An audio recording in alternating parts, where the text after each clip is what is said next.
Olá, sejam bem-vindos à disciplina, aula 2 da disciplina Educação Profissional, Teoria e Prática. Nessa aula nós vamos ter como principais objetivos. Primeiro, a gente vai finalizar a apresentação do contexto econômico e político iniciado na aula 1, buscando refletir sobre as implicações desse contexto nas propostas da formação profissional do trabalhador.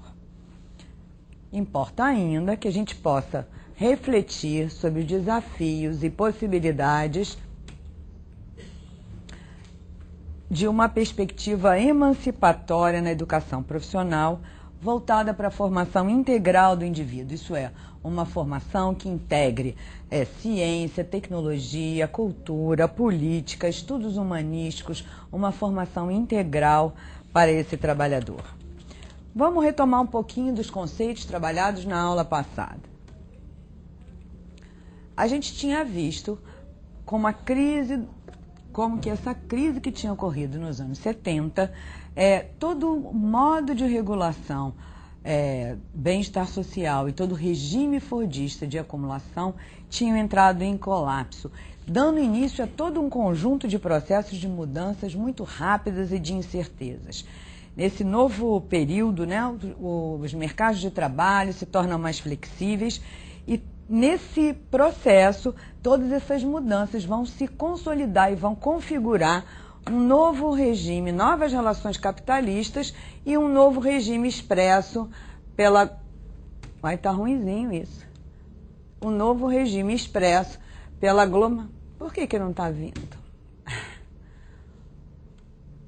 Pela globalização, pelo processo de internacionalização do capital. Fiquei sem marcador agora um pouquinho. Houve uma transição, no regime... Houve uma transição no regime de acumulação e no modo de regulamentação social e política a eles associados. Desse modo, nos anos 70, a gente viveu um momento histórico central quando consideramos as mudanças ocorridas no âmbito do sistema capitalista. A partir dessa década, a gente vai conviver com uma nova configuração do sistema de capital que se caracterizou basicamente por um acentuado processo de mundialização e pelo advento de um novo formato de regulação estatal, o Estado neoliberal. Foram esses os conceitos centrais que a gente tinha visualizado no fim da aula 1. Vamos aprofundar um pouquinho o que seria esse novo modo de regulação, o neoliberalismo. O neoliberalismo é uma estratégia de gestão desse capital frente às mudanças que estão acontecendo no capitalismo e para gerenciar esse novo processo de circulação de mercadorias, de mundialização da produção e de internacionalização do capital. O capital se internacionaliza, se torna global e o neoliberalismo vai tentar gerenciar e regular da mesma forma que o estado de bem-estar social, de forma compatível com a forma pela qual o estado de bem-estar social regulava e organizava a produção fordista e a estrutura oligopólica que dominava o mundo no final do século XX. Agora, nesses últimos 25 anos do século XX, no início do nosso século, o estado de neoliberal vai realizar esse novo papel regulador adequado a esse processo novo de internacionalização do capital. A gente vai ver também a supremacia do capital financeiro sobre os outros setores da economia, sobre a indústria, sobre tudo que predominou durante o Fordismo. Agora o capital financeiro que vai predominar. Ao lado dessas mudanças, a cultura também mundial ela é transformada num mundo mais interligado, com novos padrões econômicos, novos padrões comportamentais. Bom, o receituário neoliberal, o neoliberalismo, eu disse a vocês na aula passada que os governos neoliberais assumiram o mundo, assumiram o controle dos estados, sobretudo no mundo inteiro, mas sobretudo inicialmente, né, nos países do capitalismo central, e eles foram bastante eficazes ao longo dos anos 80 e 90 do século passado no desmonte do bem-estar social. Era uma nova forma de regulação, então tinha que destruir a antiga forma de regulação para garantir esse novo padrão de acumulação flexível que estava se configurando no mundo. Então, essa nova forma de regulamentação se traduz num chamado ajuste econômico, um ajustamento econômico que basicamente os países do capitalismo central impõem aos países da periferia do capitalismo, e vai estar centrado esse novo ajuste em algumas medidas, que é desregulamentação da economia, a economia regulamentada, com a intervenção do Estado de bem-estar social, aquele Estado que regulava o capital, subsídios, preços, mercados, intervinha nos mercados. Esse é um processo que o ajuste econômico agora, nessa passagem do welfare state para o Estado neoliberal, vai promover essa desregulamentação. A privatização das empresas estatais também vai ocorrer de modo predominante. Então, aquele Estado gordo, grande, com serviços públicos oferecidos pelo Estado, que era o welfare state, agora vai ser substituído por um Estado mais magrinho, menorzinho, que muitos, né, o neoliberal que muitos autores chamam de Estado mínimo, né? Reforma na aparelhagem estatal, redução das políticas sociais, dos gastos sociais e supremacia do mercado, aumento da concorrência, aumento da competitividade e livre circulação, liberdade no funcionamento do mercado. Então, nos países periféricos, né, foram implementadas algumas reformas que tiveram lugar nas economias mundiais, tentando ajustar essas necessidades do capital globalizado. Né? Os países periféricos se submetem às exigências do capital internacional e realizam uma série de mudanças e que são organizadas pelas instituições de financiamento, pelas agências financiadoras internacionais, tipo o Banco Mundial, FMI. Então, o mundo passa por um processo de transformação, de nova gerência dos processos de acumulação capitalista, nova gerência política desse processo. A gente vai conviver, então, né, nos anos 90, com a consolidação do neoliberalismo, né, a reforma do Estado, do Estado capitalista, de modo geral, ela vai ser um elemento central em todo o processo de estruturação e de estabilização econômica, tentando garantir maior flexibilidade, maior enxugamento da máquina do Estado, burocrática. Então, o Estado vai passar a mudar o modo de se organizar e de aparecer para a população, né? O Estado vai passar de alguma forma, se retirar um pouco do campo das políticas sociais. Se vocês estão lembrados, no Estado de bem-estar social, era um Estado não só planificador, interventor, mas era um Estado que desenvolvia uma série de serviços sociais públicos para a população e, portanto, gastava com saúde, habitação, previdência social. Agora, a gente vai conviver um pouco com um corte nesses gastos sociais, né, com todo um enxugamento da máquina e do aparato estatal, tentando, inclusive, mudar funções. O Estado passa a recolher o seu papel no âmbito da sociedade civil e passa, inclusive, a delegar a execução dessas políticas públicas a novas entidades. São políticas públicas, né, muitas vezes de educação, e isso vai acontecer no caso da educação profissional, que são gerenciadas pelo Estado, mas não serão mais executadas pelo Estado.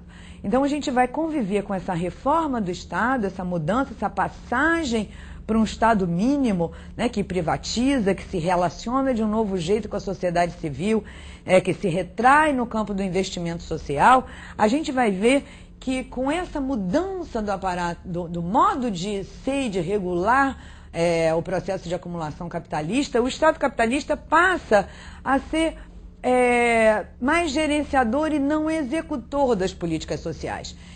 A gente vai ver aparecer nas sociedades nos anos 80 e nos anos 90, um corpo de instituições filantrópicas de várias naturezas, inclusive as chamadas ONGs, né, organizações da sociedade civil, que vão, organizações não governamentais, que vão passar a executar as políticas públicas pensadas e planejadas pelo Estado. A gente vai ver a criação, então, e a consolidação do que a gente chama do terceiro setor, que vai, né, desenvolver essas políticas para um Estado mais enxuto que se retrai do seu papel social.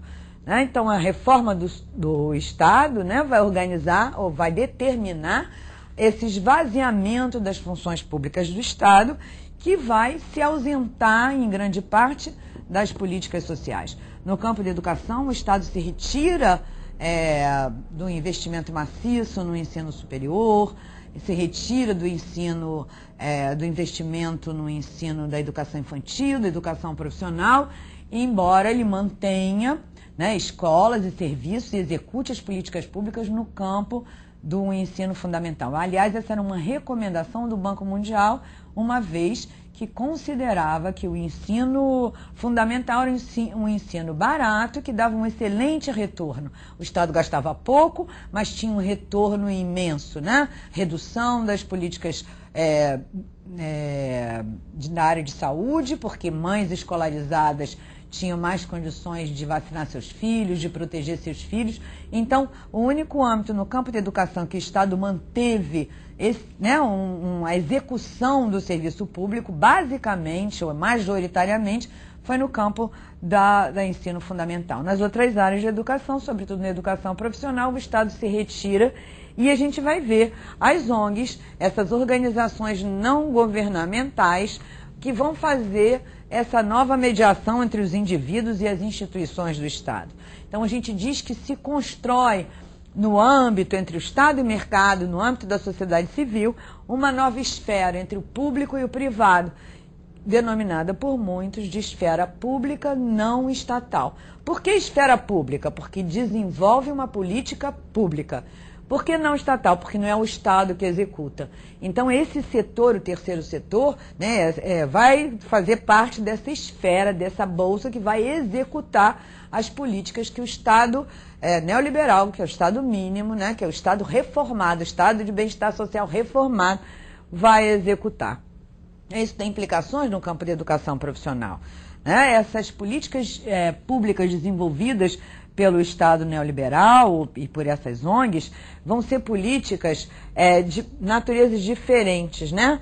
Portanto, elas são executadas de forma descentralizada, quer dizer, não é o Estado que centraliza a execução dessas políticas públicas, o Estado vai delegar essas ONGs, descentralizando a execução, mas também elas vão ser focadas em públicos-alvos diferenciados. O que significa focado em público-alvo diferenciado? A política social do Estado de bem-estar social era uma política para todos. Era uma política focada na totalidade dos indivíduos, né? Ela era universal, ela não era focada. Agora, né, com a redução dos gastos públicos no campo das políticas sociais, o que a gente vai ver? A gente vai ver que essas políticas são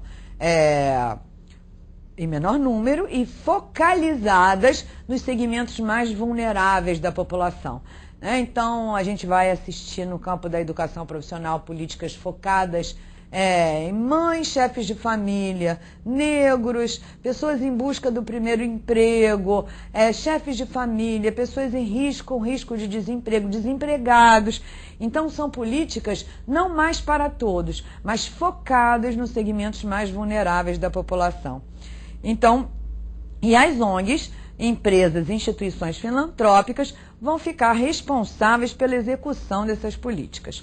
A gente tem, portanto, está vendo uma mudança no âmbito das políticas sociais desenvolvidas pelo Estado capitalista, né, agora no seu novo modo de regulação, que é o Estado mínimo. As políticas sociais, a gente vai viver um corte nas políticas sociais. Né? Como eu havia dito, as políticas no neoliberalismo já não são mais para todos, como no bem-estar social. São políticas apenas para os mais carentes, né? Visando reduzir os gastos sociais. Então agora o Estado neoliberal, ou o Estado mínimo, ele no fundo o que ele quer é apagar incêndios, né? Gastar menos para os mais carentes. A ideia é romper um critério de universalização que era caro ao estado de bem-estar social e passar a um critério de equidade, né? Que é dar mais a quem tem menos. Então a ideia agora é, se o dinheiro é pouco, né, vamos centrar, né, naquelas pessoas que têm menos condições. Eu acho que é aí o que eu dei como exemplo aqui, são, aqui no caso brasileiro, são as estratégias como restaurante popular, Bolsa Família, cheque cidadão, são políticas focadas, compensatórias, que acabam estigmatizando o usuário da própria política, né? E, na verdade, são estratégias, né, de manutenção de uma ordem social desigual. Elas aprofundam a desigualdade ao invés, né, de reduzir a desigualdade, tal como um estado de bem-estar social se propunha.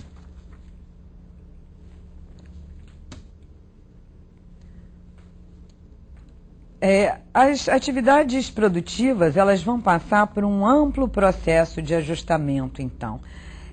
Não é só o Estado que se reajusta ou a regulação estatal que vai viver um processo de transformação social com essa crise do Fordismo, ou crise do padrão de acumulação fordista. O Estado vai regular de uma outra forma, mas ele vai regular, mas também o modo como o capital se acumula vai se tornar de uma forma diferente. O capital e as atividades produtivas vão redirecionar, né, criticando, né, os princípios fordistas de produção, introduzindo o que a gente chamou, e a gente viu no final da aula passada, de produção flexível. Então, ao abandono daqueles equipamentos rígidos, daqueles equipamentos dedicados a produzir apenas um único produto, e mudança com a introdução da tecnologia, com a presença maciça da tecnologia, da microeletrônica, a possibilidade de alteração dos equipamentos e novas formas também de gestão da força de trabalho. Não mais aquele controle rígido, aquela supervisão hierarquizada do Fordismo, mas a gente vai ver outros modos que o capital vai encontrar para acumular, né, ou garantir o processo de acumulação nessa nova etapa do desenvolvimento capitalismo. Então, assim que a gente pode dizer é que após os anos 70, a gente viveu um momento de transformações estruturais muito contraditório. Né? Se por um lado são as novas tecnologias que garantiram essa produção flexível, marcando por muitos o que a gente chama de terceira revolução industrial, eu disse a vocês na aula passada que a primeira revolução industrial usou o quê? Como fonte de energia, o carvão, o vapor. A segunda revolução industrial, que corresponde à maquinaria, que corresponde ao padrão de acumulação fordista, ela usou petróleo, aço. Agora a gente está vivendo um novo regime de acumulação flexível ou pós-fordismo, que utiliza ou que lança a mão de tecnologias de ponta, como a microeletrônica, energia eólica, outras fontes de energia. Então, nesse momento, né, a terceira revolução industrial vai ser fundamental para marcar esse novo processo de acumulação capitalista. Mas, como eu já tinha dito a vocês, essa é uma modernização conservadora, né, que caracteriza esse novo processo de reestruturação produtiva, basicamente é desigualdade. Essa modernização, ela acaba tendo seus benefícios restritos a determinados países, regiões, empresas, indivíduos. Ela é desigual, ela produz exclusão, ela produz miséria e aumento da desigualdade. Essa modernização conservadora, né, que acarretou uma transformação produtiva e tecnológica, foi marcada e acompanhada por uma maior heterogeneidade e desigualdades sociais. A gente não pode esquecer disso, porque isso também vai impactar, e essa é uma questão central para a gente pensar o processo, no caso das políticas públicas de educação profissional. O paradigma flexível, né? Então, como eu disse, ele incorpora a microeletrônica, a informática, as energias renováveis, as telecomunicações. Ele vai trazer o uso, né, desses equipamentos, dessas energias, vai trazer vantagens competitivas às indústrias, em virtude, sobretudo, do seu potencial inovador. Pense, né? Só a gente pensar na indústria, vamos pensar numa coisa simples que está ao nosso acesso, a indústria dos celulares. A cada vez que uma empresa consegue um produto, lançar no mercado com uma inovação, lançar no mercado acesso à internet no computador, a Motorola, por exemplo, a Samsung, o que vai acontecer? Essa inovação aumenta a competitividade, ele sai na frente e lucra. Então, o acesso a esses processos de inovação tecnológica vai garantir a essas indústrias vantagens competitivas fundamentais. Então, é o corre-corre na inovação. Então, é outra questão central no caso no regime de acumulação flexível. É a inovação, é o uso intensivo das modernas tecnologias.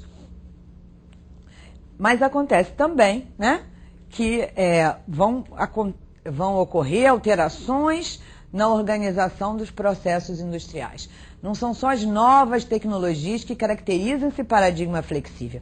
A gente vai ver também que uma nova gestão do trabalho, muito diferente da de Taylor e de Ford, uma nova organização do chão de fábrica, uma nova organização da gestão do trabalho, vai marcar esse momento, né? Primeira coisa que a gente vai ver é redução dos níveis hierárquicos. O que quer dizer redução dos níveis hierárquicos? Aquela rigidez, aquela verticalidade do Fordismo é substituída por uma nova forma, a gente diz uma horizontalização da produção.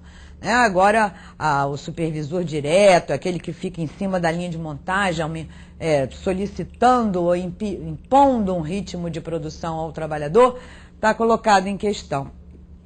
Novos processos de planejamento e pesquisa. Então, agora também os setores de P&D, de pesquisa, são fundamentais, porque garantem inovação, a criatividade. Então, as palavras de ordem no novo paradigma não são mais rigidez, produção em massa, equipamentos rígidos, hierarquia. Agora é exatamente o oposto, é uma oposição de conceitos, né? A gente vai ter flexibilidade, inovação, criatividade, competitividade. É um paradigma que vai garantir o processo de acumulação capitalista pautado ou assentado num novo paradigma, uma nova forma de produzir e de organizar a produção.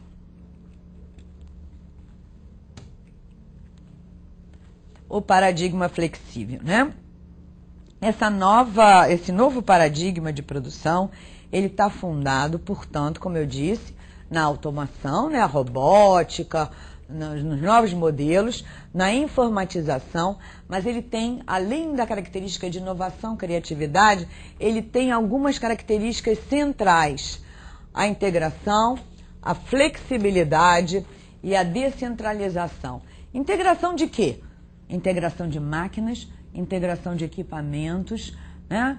Então, vamos pensar. Se antes, no Fordismo, um operário cortava o tecido, o outro operário costurava, o outro pespontava, o outro pregava botão, numa sequência, agora as máquinas informatizadas integram a produção. A mesma máquina e o mesmo sujeito que corta, já costura e choleia. E o trabalho em equipe é completamente diferente. Pensem que agora a porosidade, os intervalos de produção também são diminuídos por essa integração dos equipamentos, né? Porque os tempos de cada tarefa não são eliminados pela essa integração de máquinas, integração de equipamentos, integração de trabalhadores também numa mesma equipe de trabalho. A segunda característica é a flexibilidade, vem daí o nome, né? Flexibilidade de máquinas e equipamentos. Agora, uma mesma máquina com um único comando é capaz de fazer produtos diferenciados, flexibilizando a produção.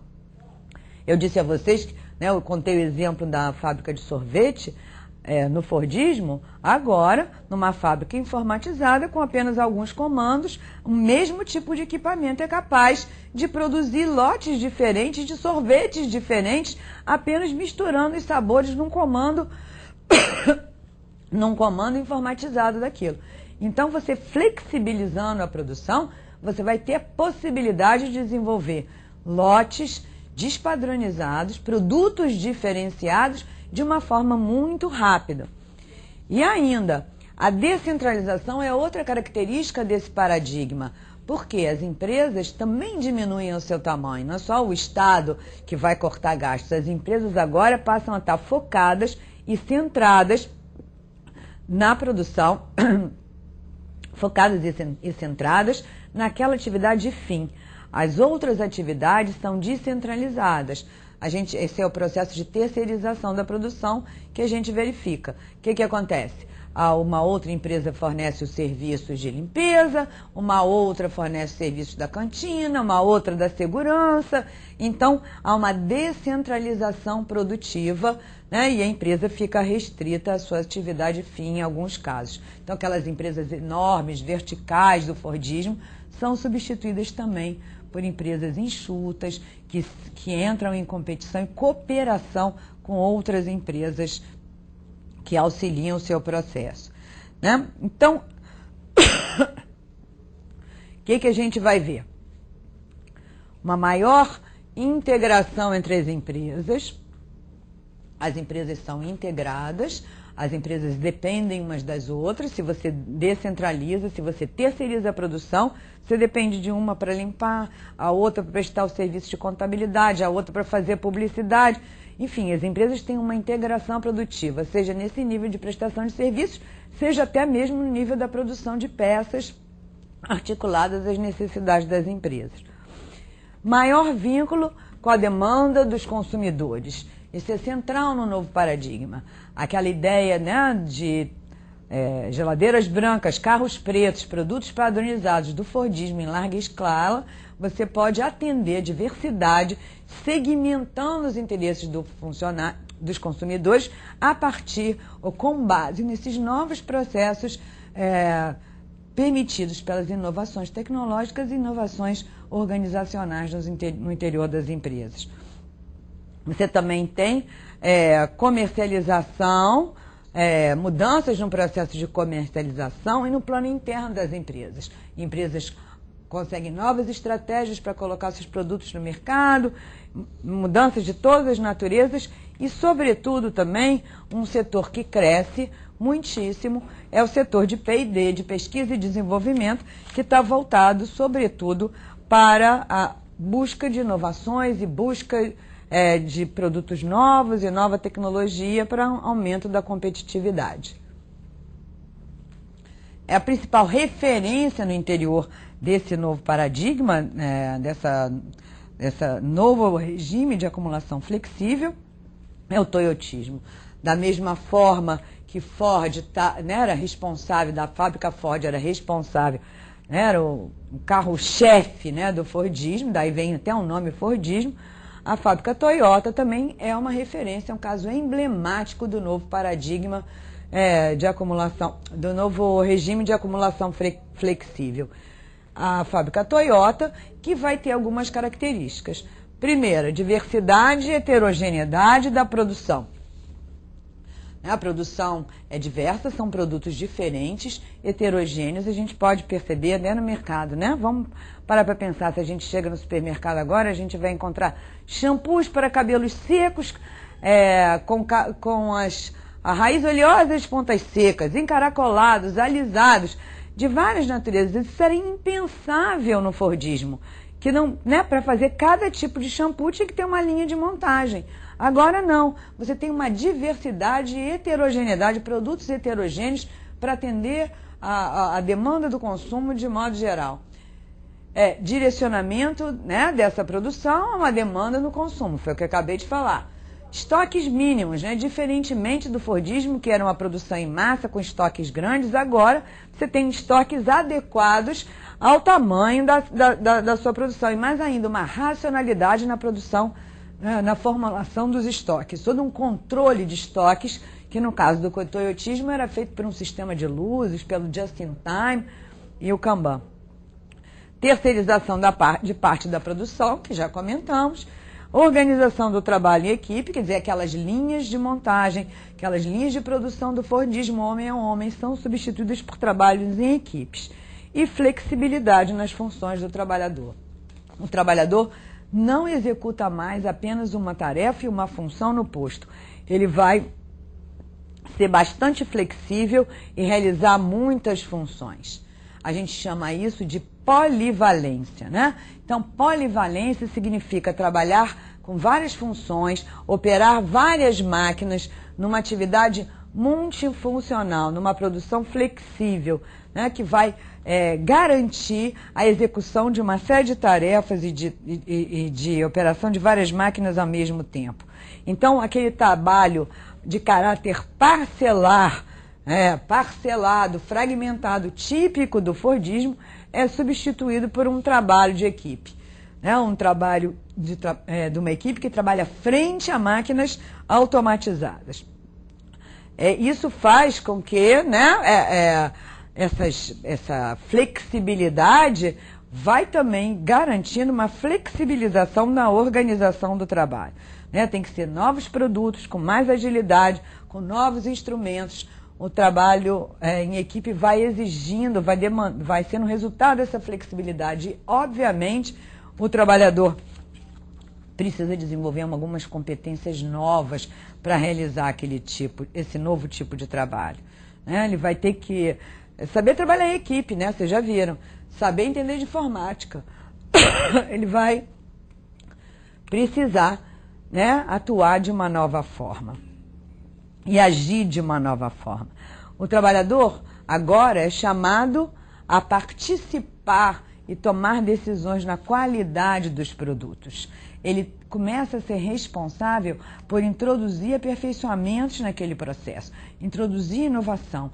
Todos são responsáveis pela qualidade do produto, todos passam a ser responsáveis por introduzir inovações. Isso faz muita diferença daquele trabalhador do Fordismo que era completamente desqualificado. Esse trabalhador, ele vai ter que pensar, não só executar.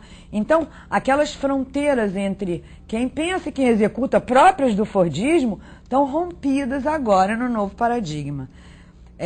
Só um detalhe, né? O fato dessas fronteiras estarem diluídas, trabalhador pensar, trabalhador também ser chamado a introduzir melhoria na produção, a pensar, isso não significa maior democracia no interior da produção. Democracia é participação nas decisões fundamentais da empresa. O trabalhador não participa disso. Trabalhador, dentro desse paradigma flexível, no processo de acumulação flexível, ele vai ser chamado a participar do processo produtivo. Ele tem que pensar assim, ele tem que ter maior capacidade de pensar, ele vai ter que ter maior escolaridade, maior qualificação, mas não necessariamente ele vai trabalhar numa empresa mais democrática, numa fábrica mais democrática, porque ele está alijado das grandes decisões, né? Mas a gente vai ver, como eu disse para vocês, então que uma parcela da classe trabalhadora, ela tem um trabalho mais intelectualizado, sim. Ela vai ser chamada a tomar decisões, a se antecipar aos problemas, a entender de informática, a entender da indústria automatizada, mas acontece que ela não é a maioria, né? Ao lado dessa parcela, a gente vai ter presença de operários especializados, operários subcontratados, operários parciais, terceirizados, trabalhadores da economia informal, desempregados. A gente vai ter uma segmentação, uma polarização, uma segmentação. Um polo, né, o mundo do trabalho da atualidade exige um polo de trabalhadores com uma competência e com uma capacidade de pensar, com uma capacidade de executar e de tomar decisões e, portanto, com mais escolaridade, é um centro da produção bem pequeno, mas como eu disse a vocês, nesse novo regime de acumulação, ele é excludente. Uma grande parte da classe trabalhadora vai ficar à margem do processo, né? Terceirizado, com o trabalho informal, trabalho doméstico, né? Inclusive a gente vai verificar a presença até de relações de trabalho pré-capitalistas, trabalho doméstico, coisa que a gente já não via há muito tempo no interior do fordismo, retorna no processo, no regime de acumulação flexível. Esse trabalhador flexível, a gente vai ver então que no centro da produção, um novo tipo de trabalhador vai ser exigido com novos atributos. Ele vai ter que ter capacidade de se antecipar, prevenir, solucionar problemas, trabalhar em equipe, introduzir inovações, ter autonomia, capacidade de liderança, criatividade, ser polivalente, operar com várias máquinas, ter mais raciocínio abstrato, capaz de liderança, de desenvolver relações interpessoais para trabalhar em equipe, vai ter que saber se comunicar melhor, vai ter que ter mais responsabilidade, vai ter que entender do processo, vai ter que ter aberta a mudança, aprender a aprender, vai ter que realizar tarefas e trabalhos mais diversificados e complexos, vai ter que ser um trabalhador competente, isso é, um trabalhador que saiba disponibilizar saberes adquiridos ao longo da vida, ao longo na escola, no mundo do trabalho, e transpor aqueles conhecimentos para a situação de trabalho. Então, no centro da produção, o mundo do trabalho está exigindo um trabalhador desse tipo. Mas prestem atenção que não necessariamente isso está sendo exigido para todos os trabalhadores do capitalismo. A gente vai ver, então, que existe uma polarização, né? Desse centro da produção, se exige trabalhadores com maior educação e mais formação profissional, mais escolarizados, né? Para os demais trabalhadores, né? Para esse pequeno contingente de trabalhadores, se exige uma qualificação maior. Mas para os demais trabalhadores, que são trabalhadores precarizados ou excedentes, a questão da qualificação, da escolaridade, da formação e da preparação não se coloca do ponto de vista do capital, né? Exatamente é esse contexto que eu vou pedir no finalzinho dessa aula, que a gente comece a pensar como é que essa realidade, essa polarização, essa separação vai impactar as políticas públicas de educação profissional. As políticas públicas de educação profissional neoliberais, né? A gente vai ver que as políticas públicas desenvolvidas, sobretudo por ONGs, por outras entidades, pelo governo neoliberal, no caso brasileiro, né, apesar de estarem apoiadas num discurso de maior capacitação da classe trabalhadora, para ampliar suas chances de inserção no trabalho, um discurso de dar acesso, dar emprego, né, ou pelo menos chances de obtenção de emprego da classe trabalhadora, elas vão desenvolvendo, né, um discurso como esse, mas de fato, né, as políticas que elas vêm desenvolvendo são políticas assistencialistas, pontuais e de caráter completamente compensatório. O que significa pontuais? Ao invés de serem oferecidos cursos de formação profissional de longa duração, com elevação da escolaridade, que garantam aos trabalhadores a real capacidade de autonomia, criação, continuar a estudar, uma visão integral, eles recebem cursos pequenos, pontuais, né, compensatórios. Né, a gente vê, né, o Planfor no governo Fernando Henrique, o ProEja, Escola de Fábrica, o ProJovem, a gente depois vai ver mais detalhadamente, que são políticas de educação profissional do governo Lula, são políticas que não dão a esse jovem nenhuma condição de sair do seu patamar, ou né, de superar a sua inserção no mundo do trabalho, de um modo precarizado, né? Elas não têm nenhum vínculo com propostas de elevação de escolaridade, elevação de renda, né? A gente acaba dizendo que essas propostas são propostas fragmentadas, voltadas para a legitimação do fracasso. Por que acontece isso? Isso acontece basicamente porque, de fato, o regime de acumulação flexível não é para todos. Então, sob o discurso de uma maior chance, maior empregabilidade, acaba se oferecendo propostas pequenas, aligeradas, que acabam por reproduzir, legitimar. Você ganhou um cursinho de bolo, você fez um cursinho de bolo, durou 3 semanas, durou 3 meses, você aprendeu a fazer o bolo. O que isso libertou, o que isso emancipou o trabalhador?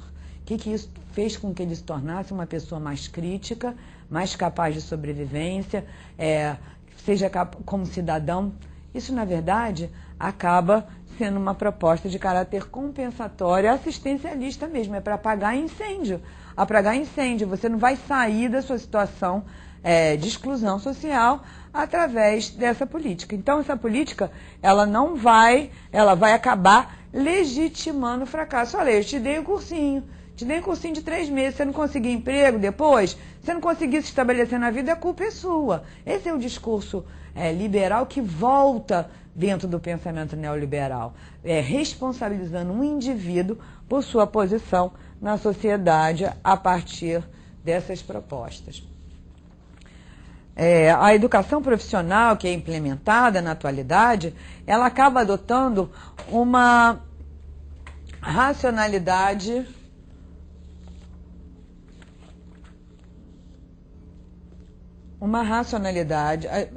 as pesquisas mostram, né, essas pesquisas, que os programas de educação profissional, eles realizam, né, um trabalho pedagógico empobrecido, um trabalho pedagógico despido de articulação teórica, despido de compromisso político. Né? A relação entre educação profissional, educação formal, educação regular é rompida. Né? Não existe prática curricular interdisciplinar, não junta cabeça e mãos, não junta ciência técnica e política, não junta nada. Então, ao invés de ter uma proposta integral que era de fato emancipadora para a classe trabalhadora, a gente vai ter propostas aligeradas, propostas empobrecidas para a classe trabalhadora.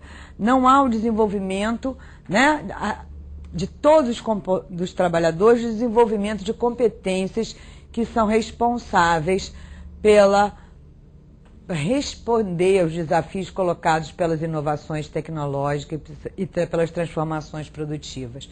Né? As ações de educação profissional desenvolvidas na atualidade, elas acabam adequando a força de trabalho, né, a essas exigências empresariais, a essa exigência da polarização da classe trabalhadora em 2 grandes grupos. Então, você tem uma parcela da classe trabalhadora que recebe, sim, uma formação profissional de qualidade.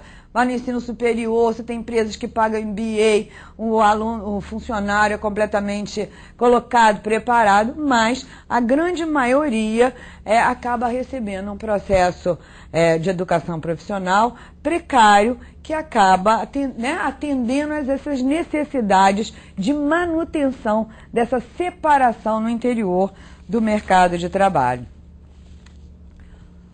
As pesquisas vão mostrar também que a educação profissional acaba por trabalhar com uma racionalidade instrumental. O que é uma racionalidade instrumental? Ensina a fazer, não ensina a pensar. Né? Uma racionalidade instrumental que está muito longe de emancipar. Trabalhador que sabe fazer não necessariamente sabe pensar. Né? Eu acho que é uma formação em educação profissional integral, que ensine, né, a articular teoria e prática, cabeça e mãos, essa sim, né, que vai poder emancipar a classe trabalhadora e garantir a ela a possibilidade de lutar por uma inserção diferente no mundo do trabalho e na sociedade cultural e política de um país. Então, na verdade, o que a gente está defendendo aqui como uma posição emancipatória é uma educação profissional que trabalha com a totalidade das dimensões que constituem a vida do jovem: econômica, social, cultural, política e subjetiva. Né? E que mais ainda, que também faça uma crítica do mundo do trabalho, uma crítica da sociedade capitalista, imaginando que é necessário formar um cidadão integral, crítico e politizado, e não alienado e submetido a uma ordem desigual. Presos às propostas neoliberais, os programas de educação profissional estão longe de promover uma proposta educativa que integre ciência, conhecimento, cultura e trabalho. revelando-se incapazes de formar sujeitos autônomos e protagonistas da cidadania ativa. Forma-se para o fracasso, educa-se para a reprodução social, educa-se para legitimar a exclusão. Então, essas propostas, essas políticas sociais neoliberais têm acabado por legitimar a exclusão social. E o que está por trás, né, desse discurso de que é necessário profissionalizar todos, formar manicure, decorar bolo, decorar bola, cuidador de idosos, preparar a mão de obra de forma aligerada para aumentar a competitividade e desenvolver uma série de propostas? O que está por trás disso? Porque a gente ouve falar sem parar, né? É necessário profissionalizar, as pessoas precisam de formação profissionalizante. Na verdade, o que está por trás disso é exatamente alguma coisa que vai contra um projeto democrático, contra as propostas emancipadoras da classe trabalhadora. O que nós, como educadores, temos que priorizar é uma educação profissional ampla e de qualidade, ao invés de oferecer cursos rápidos, práticos e que atendam ao mercado e acomodem os jovens. É fundamental reivindicar uma formação sólida em oposição à defesa de um ensino profissionalizante de baixa qualidade. Então, se a gente, diante desse contexto e diante dessa realidade, o que a gente precisa é trabalhar com a qualidade e a integralidade da formação profissional. Por fim, a gente vai ver que uma perspectiva crítica de educação profissional precisa negar o princípio de que a educação tem que adequar aos interesses do mundo do trabalho, adequar aos interesses do mercado, né? Com formatos que buscam apenas ensinar os saberes necessários para a execução das tarefas e das atividades profissionais exigidas pelo mercado. O mercado não é parâmetro apenas um único parâmetro para a formação do trabalhador. O mercado é um parâmetro sim, mas ele tem que ser entendido numa outra perspectiva. Se a gente vai estar trabalhando numa perspectiva emancipatória, ao contrário, a gente tem que desenvolver uma educação profissional centrada nos seguintes princípios, né? Perspectiva crítica em relação ao conteúdo técnico. Então tem que unir ciência, técnica numa perspectiva crítica em relação não só à técnica, mas também no nível sociocultural. Percepção do aluno como sujeito do processo. Ele não pode ser passivo, ele tem que ser sujeito desse processo. O aluno tem que ser sujeito também na forma de construção e criação do conhecimento e de diferentes maneiras de conhecer. E tem que também receber uma concepção profissional integral, com a dimensão técnica e a dimensão política, a dimensão científica e a dimensão humana. Então, é nesse sentido, é esse recado que eu quero deixar para vocês diante desse quadro de mudanças que a gente está vivendo. Na próxima aula, a gente vai aprofundar as consequências das concepções e das diferentes racionalidades que têm impregnado a educação profissional da atualidade. Até breve.